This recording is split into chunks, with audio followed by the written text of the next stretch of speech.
Welcome to Pediatric Case Review. Today we present a comprehensive lecture on Williams syndrome, a rare genetic disorder with distinctive clinical features. We will cover clinical presentation, diagnostic approach, management strategies, and potential complications. This lecture is designed for medical students and healthcare professionals seeking practical clinical knowledge. Question 1. A 3-year-old child presents with developmental delay, characteristic facial features, and a friendly personality. What is the genetic basis of Williams syndrome? Option A, trisomy 21. Option B, microdeletion of chromosome 7, q11.23. Option C, FMR1 gene mutation. Option D, deletion of chromosome 22, q11.2. The correct answer is B. Williams syndrome results from a microdeletion on chromosome 7 q11.23, involving approximately 26 to 28 genes. The elastin gene deletion is particularly important, causing the characteristic cardiovascular abnormalities, especially supravalvular aortic stenosis. This deletion typically occurs sporadically as a de novo mutation during gamete formation. Question 2. Parents bring their 2-year-old child for evaluation. Physical examination reveals a distinctive facial appearance. Which facial feature is not typical of Williams syndrome? Option A, elfin-like faces with broad forehead. Option B, stellate iris pattern. Option C, low-set ears. Option D, full lips with open mouth. The correct answer is C. Low-set ears are not typical of Williams syndrome. Characteristic facial features include elfin-like faces with a broad forehead, stellate or star-like iris pattern, periorbital fullness, full cheeks, wide mouth, and full lips. These distinctive features often become more pronounced as the child ages, making diagnosis easier in older children. Question 3. An 18-month-old child with Williams syndrome undergoes cardiac evaluation. An echocardiogram is ordered. What is the most common cardiovascular abnormality found in Williams syndrome? Option A, atrial septal defect. Option B, supravalvular aortic stenosis. Option C, tetralogy of Fallot. Option D, coarctation of aorta. The correct answer is B. Supravalvular aortic stenosis is the most common cardiovascular abnormality, affecting approximately 75% of patients with Williams syndrome. This occurs due to elastin gene deletion causing arteriopathy. Peripheral pulmonary stenosis is also frequently observed. All patients require lifelong cardiac monitoring and serial echocardiograms to assess progression and guide management. Question 4. A 5-year-old child with Williams syndrome is being evaluated for school placement. What characterizes the typical cognitive profile in Williams syndrome? Option A, severe intellectual disability with language impairment. Option B, normal intelligence with social difficulties. Option C, mild to moderate intellectual disability with strong verbal skills. Option D, profound disability with uniform deficits. The correct answer is C. Williams syndrome typically presents with mild to moderate intellectual disability, with average intelligence quotient ranging from 50 to 70. Patients show relative strengths in expressive language, verbal skills, and facial recognition. However, they demonstrate significant weaknesses in visuospatial construction tasks and abstract reasoning, creating a distinctive cognitive profile. Question 5. Teachers report that a 6-year-old child with Williams syndrome is overly friendly with strangers and approaches unfamiliar adults without hesitation. Which behavioral trait is most characteristic of Williams syndrome? Option A, social anxiety and withdrawal. Option B, hypersociability and lack of stranger anxiety. Option C, aggressive behavior toward peers. Option D, selective mutism. The correct answer is B. Hypersociability and lack of stranger anxiety are hallmark behavioral features of Williams syndrome, often described as cocktail party personality. Children show excessive friendliness, approach strangers indiscriminately, and demonstrate heightened empathy. However, Many also experience significant anxiety, specific phobias, and attention problems requiring behavioral support and safety education. Question 6. Parents express concern about slow growth in their 2-year-old child diagnosed with Williams syndrome. What growth pattern is typically expected in children with Williams syndrome? Option A. Accelerated growth with obesity. Option B. Normal growth velocity throughout childhood. Option C. Prenatal and postnatal growth deficiency. Option D. Tall stature with advanced bone age. The correct answer is C. Children with Williams syndrome typically demonstrate both prenatal and postnatal growth deficiency. Average adult height ranges from 150 to 165 centimeters. Growth hormone therapy may be considered in select cases. Regular growth monitoring using Williams syndrome-specific growth charts is essential for optimal management and early intervention. Question 7. A 4-year-old child with Williams syndrome presents for routine checkup. Cardiovascular examination is performed. Which examination finding most strongly suggests supravalvular aortic stenosis? Option A. Diastolic murmur at apex. Option B. Systolic ejection murmur at right upper sternal border. Option C. Continuous machinery murmur. Option D. Mid-systolic click with late systolic murmur. The correct answer is B. Supravalvular aortic stenosis typically presents with a systolic ejection murmur heard best at the right upper sternal border, often radiating to the carotid arteries. Blood pressure may show differential between upper extremities due to preferential flow. A prominent second heart sound may be present. Serial cardiac evaluations are crucial for monitoring progression. Question 8. A 15-month-old child with Williams syndrome presents with constipation, irritability, and poor feeding. Which metabolic abnormality should be investigated first? Option A. Hypoglycemia. Option B. Hypercalcemia. Option C. Hyponatremia. Option D. Hyperkalemia. The correct answer is B. Hypercalcemia occurs in approximately 15% of infants with Williams syndrome, causing constipation, irritability, polyuria, and failure to thrive. This typically resolves by age 2 to 3 years, but requires monitoring. Management includes dietary calcium restriction, avoiding vitamin D supplementation, and regular serum calcium monitoring. Severe cases may require medical intervention. Question 9. A 20-month-old child presents with clinical features suggestive of Williams syndrome, including characteristic facies, cardiac murmur, and developmental delay. What is the gold standard diagnostic test to confirm Williams syndrome? Option A. Karyotype analysis. Option B. Fluorescence in situ hybridization for elastin gene. Option C. Brain MRI. Option D. Chromosomal microarray. The correct answer is B. Fluorescence in situ hybridization testing for elastin gene deletion has been the traditional gold standard, detecting the critical gene deletion in over 99% of cases. However, chromosomal microarray is increasingly preferred as it detects the entire deletion region and identifies atypical deletions. Genetic counseling should accompany testing for family planning discussions. Question 10. A newborn is diagnosed with Williams syndrome through genetic testing performed due to positive family history. When should the first echocardiogram be performed? Option A. Only if cardiac symptoms develop. Option B. At diagnosis, regardless of age. Option C. After 1 year of age. Option D. During adolescence. The correct answer is B. Echocardiography should be performed at diagnosis, regardless of age, ideally within the first weeks of life. Given the high prevalence of cardiovascular abnormalities, baseline cardiac assessment is essential. Serial echocardiograms should continue throughout life, with frequency determined by initial findings. Blood pressure should be measured in all 4 extremities to assess for differential pressures.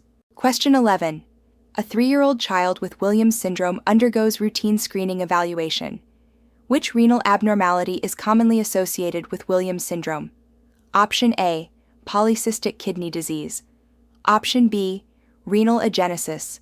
Option C, nephrocalcinosis and structural anomalies. Option D, horseshoe kidney only.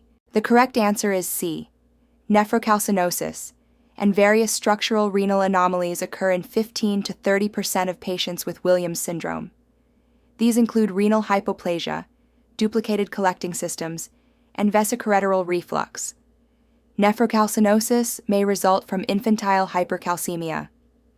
Baseline renal ultrasound is recommended at diagnosis, with follow-up imaging based on initial findings and clinical symptoms. Question 12.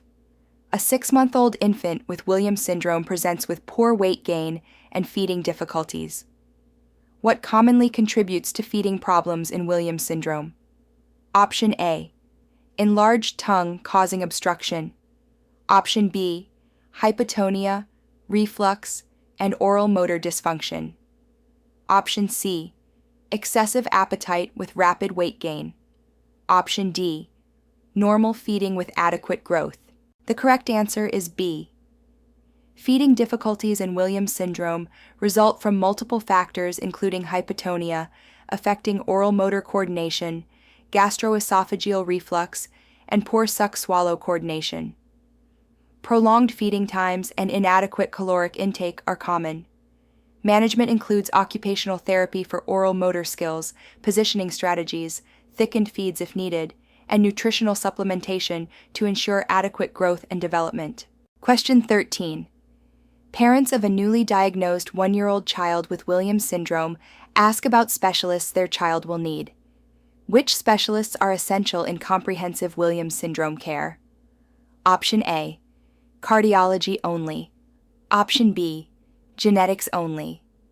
Option C, cardiology, genetics, developmental pediatrics, nephrology.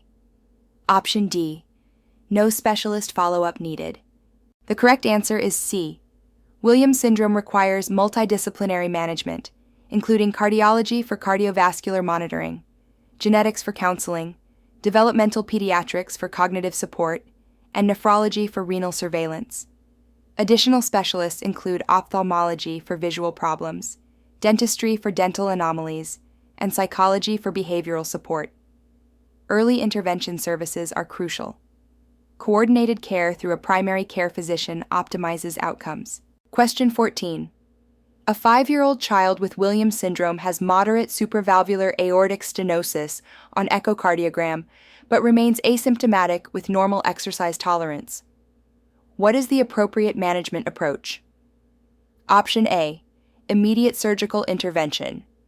Option B, serial monitoring with echocardiography. Option C, no follow-up needed. Option D, beta blocker therapy only. The correct answer is B. Asymptomatic moderate stenosis requires serial echocardiographic monitoring to assess progression. Surgical intervention is indicated for severe stenosis, symptoms, or significant left ventricular hypertrophy. Activity restrictions may be necessary based on severity.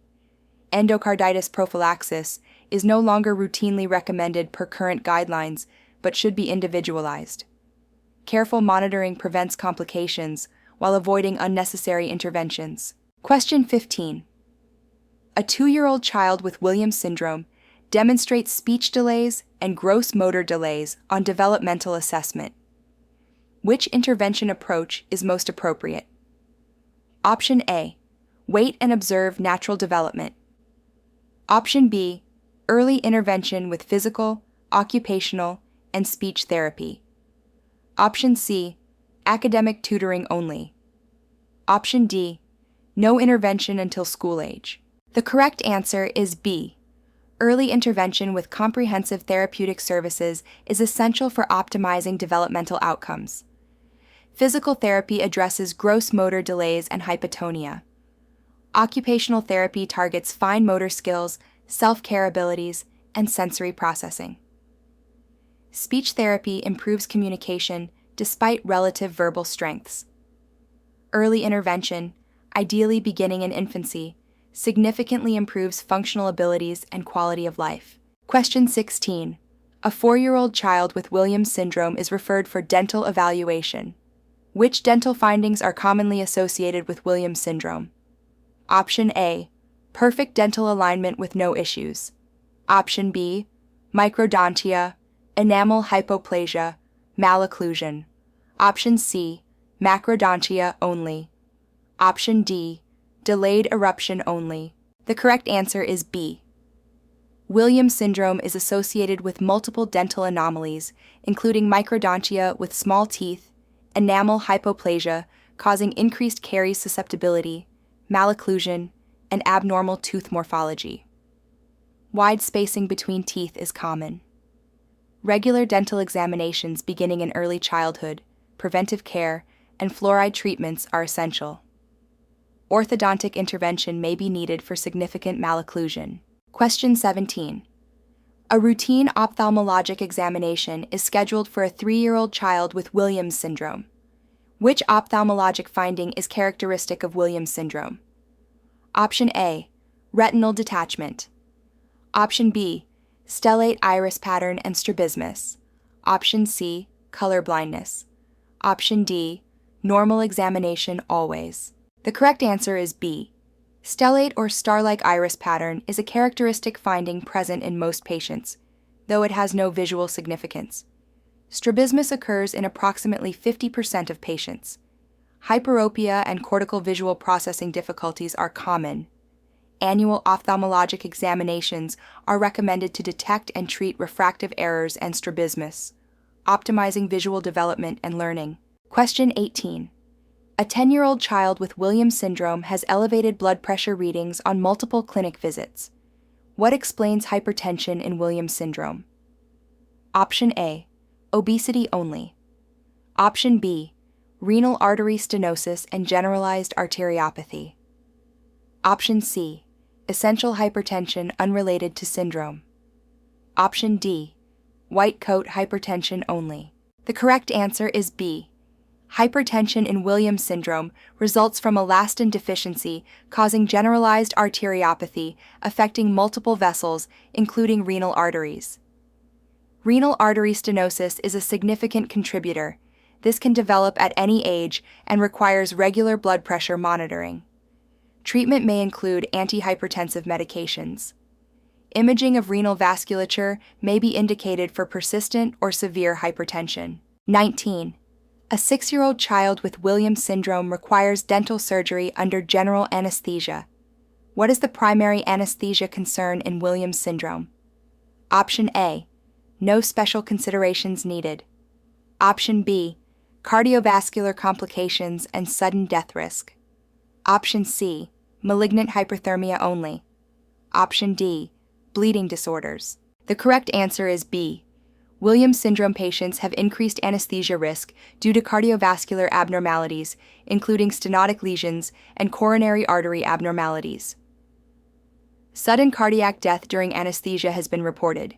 Careful perioperative management includes preoperative cardiac evaluation, meticulous blood pressure control avoiding hypertension, and experienced anesthesia team. Elective procedures should only proceed after thorough cardiac assessment and risk stratification. Question 20. Parents of a child with Williams syndrome ask about long-term prognosis, future independence, and life expectancy. What best describes the long-term prognosis in Williams syndrome? Option A, normal life expectancy with complete independence. Option B, reduced lifespan with cardiac complications as main concern. Option C, severe disability preventing all independence. Option D, cure available in adulthood. The correct answer is B. Life expectancy may be reduced primarily due to cardiovascular complications. However, with modern cardiac care, many patients survive into adulthood. Most individuals achieve semi-independent living with appropriate support. While significant intellectual disability limits complete independence, individuals often have strengths in social interaction and can participate meaningfully in community activities with proper support systems. Thank you for watching this comprehensive lecture on Williams syndrome. We covered the genetic basis, clinical presentation, diagnostic approach, and management strategies. Remember, early diagnosis and multidisciplinary care are essential for optimal outcomes. Please follow Pediatric Case Review for more informative presentations. If you have any questions or topics you would like us to cover, please comment below.